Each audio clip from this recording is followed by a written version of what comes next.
Hey guys, what's up? It's munclesonkey, and sorry for the late upload today, but welcome to today's video, and this is going to be a guide on how to beat the Morvran Slayer challenge on the highest level, the level 99 Slayer Platinum difficulty, without having to have level 90 magic weapons, because it's very possible, and as long as you get a lucky spawn, which I did not really get during this video. I got a couple monsters that kind of sucked, but still managed to beat it with a fair amount of time left over. So just with some practice and with some luck on the spawns, you should be able to get this.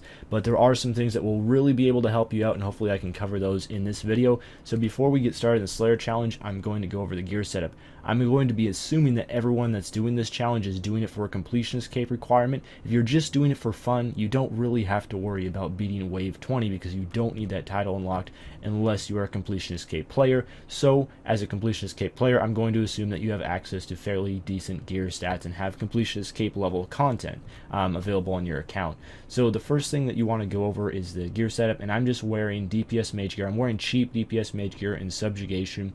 You're primarily going to be maging this because you'll do very good damage with mage with the gear setup that I'm using. You also want to use a superior scrimshot of the elements. This costs 10 ancient bone and ports. If you don't have any ancient bone and ports, you can also just buy one off the GE.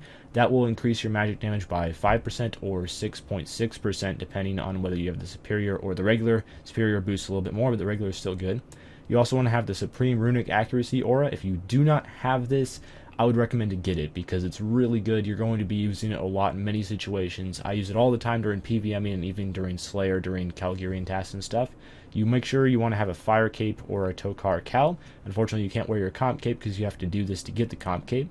Dragon Rider Amulet is important as it will buff Dragon Breath. If you don't have that, wear some sort of mage boosting amulet. I'm using a Chaotic Staff here. This is what I'd recommend. I would not recommend Dual Virtus, as switching if you get a TD spawn will be easier if you have a Chaotic Staff.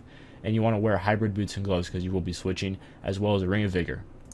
And in your inventory, you want an Overload Flask and Renewal. You want an Adrenaline Pot. Make sure you use this as soon as the ability runs out for you to actually drink another Adrenaline dose. Keeping your Adrenaline high is necessary. Also a Super Restore, and this is because if you need any healing, you want to drink brews. You do not want to eat food, as eating food will lower your Adrenaline, and you want to be able to sunshine as much as possible. So I'd recommend to bring brews instead. A few Prayer Pots. War Priest, this is only in case you get an Arit spawn and they're on range phase because you want to melee those Arits, or if you get a Celestial Dragon so you can range it without having to wear mage armor, or if you get a Tormented Demon spawn. All of these, well, the Celestial Dragon one is alright. The Arits and the Tormented Demon spawn kind of suck, and they can, especially the Tormented Demon spawn, can really mess up your run. Also, some Dragors in your inventory, a Dark Light. I'm using a Noxious Longbow. You don't need this. If you don't have a Noxious Longbow, you can wield a Royal Crossbow. I'm just using it because it's the only two-handed range weapon I have on this account at the moment. Royal Crossbow works just fine, and it's really not going to slow you down at all because you'll be using mage for almost everything anyway. You also want to have runes for Blood Barrage or Blood Burst in your inventory, and be on the Ancient Spellbook, as well as a Ferocious Ring, and buy the ability for Morvran's Dungeon to give you bonus damage from the Ferocious Ring, which is about 100 Slayer points from Morvran. And then you want to have an Ice Nihil summoned. These require 87 summoning, so you should have that. They will boost your magic by 5%, and this is better than a Steel Titan in my experience, since you'll be using primarily magic, so I would not recommend the Steel Titan. And then of course just be on Ancients, which you can switch to in the Elf City, just down there to the east of the bank. There's a little spellbook stand. So I apologize, this clip is going to be a little bit long, but I didn't want to speed it up too much as I wanted to make sure I showed everything during the run and so that you can catch everything.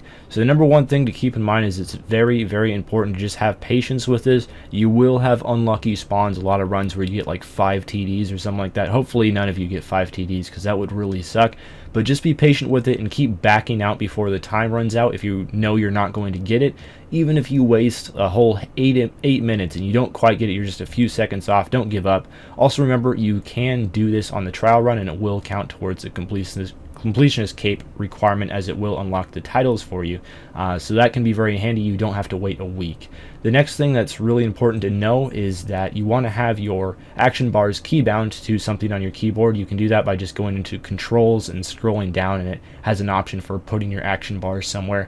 And that's really important because you want to be able to switch between mage, melee, and range. You won't really be using the other two combat styles a whole lot, but there are a few things that are handy to switch with, and when you do that, it's really important that you are able to do that fast, as that will save you a few seconds, and a few seconds can be the difference between winning and losing this run.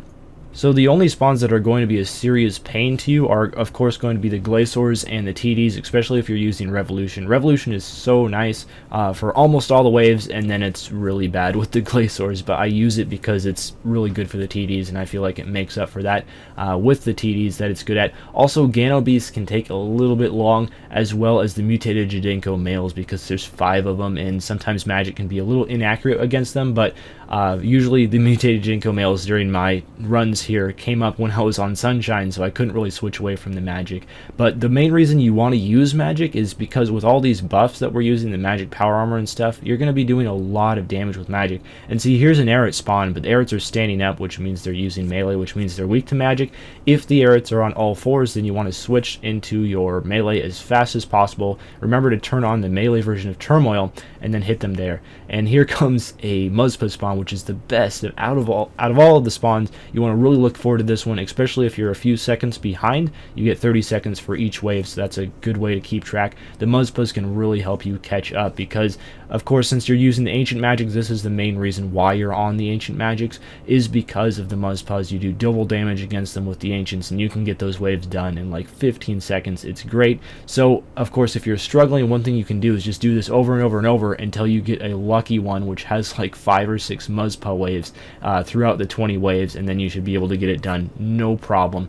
So here comes an Errant spawn, and again, I had to switch into the melee really quickly. Again, sometimes, especially if you have a bit of lag going on, just make sure you equip that War Priest armor and you're not wielding the Subjugation armor. I struggle with this a little bit during the run, and you'll see that I had a couple kind of mess ups that I made during this run, so this definitely could be improved upon and done even faster, and I probably could have got through maybe wave 22 with a bit of adjustment and a bit of practice with this.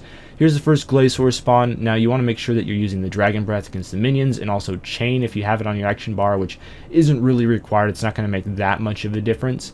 Unfortunately, since I was using Revolution, that didn't quite work out how I wanted, and I lost a couple seconds on that Glacier, but then I made it right back up the very next wave with some Muzzpas, which was really nice.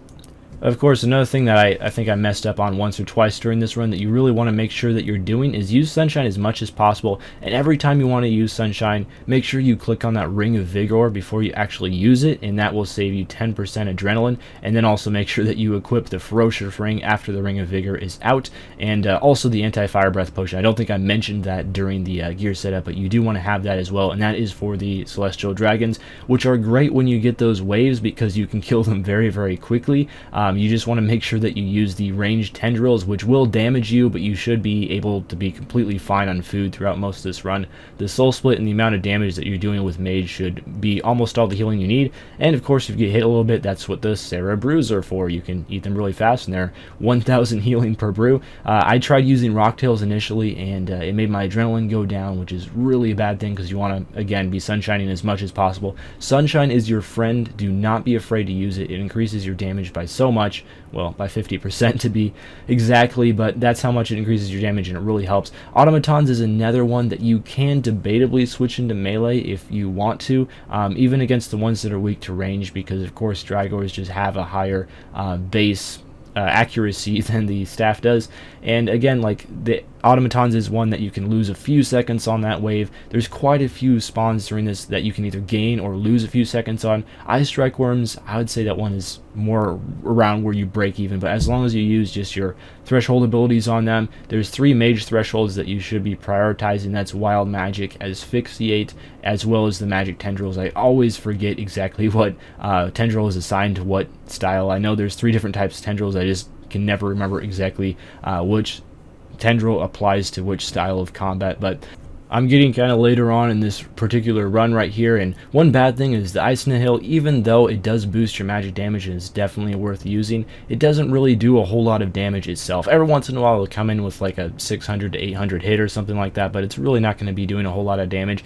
And if you really want to, if you're a big spender and you have a bit of patience, you can try to buy some Annihilate Scrolls off the GE if you're struggling that much, but I would not recommend them because they don't buy really at all. I'm sure you could get them if you put in a large enough offer for them, and as far as I know, they don't even hit as high as Steel Titan. And we were coming near the end of the run, and I was kind of running a bit low on time, and I'm like, oh no, a TD spawn, because I was ahead by like 30 seconds at this point. And then when a TD spawn comes and you're not prepared and you're not really thinking about it, you can get completely messed up. So one thing that I can say about TDs, don't even worry about prayer switching. You want to go into an action bar, which you can have assigned with, you know, both magic and range basics on it, as well as snapshot and wild magic.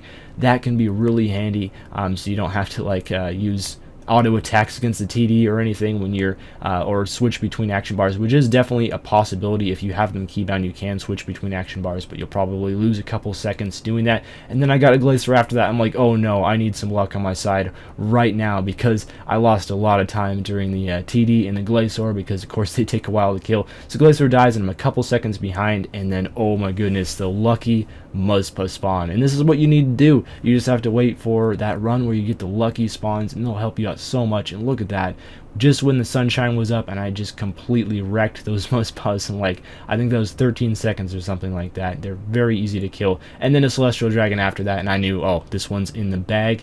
And have a couple arrows here at the very end just to finish it off. I won't quite finish off this wave due to my chaotic staff doing a bit of splashing, or maybe it was the Dragors, one of the two. If I didn't splash so much, I definitely could have done this wave as well, but you're not after any waves past 20. It's only up to 20 that you're worried about, and then you'll get your reward chest, which may or may not be great. The rewards aren't too great, but you're really only after the titles. Nice little 23k agility XP there for, well, more like 45 minutes of work, not 10 minutes of work because it took a few attempts.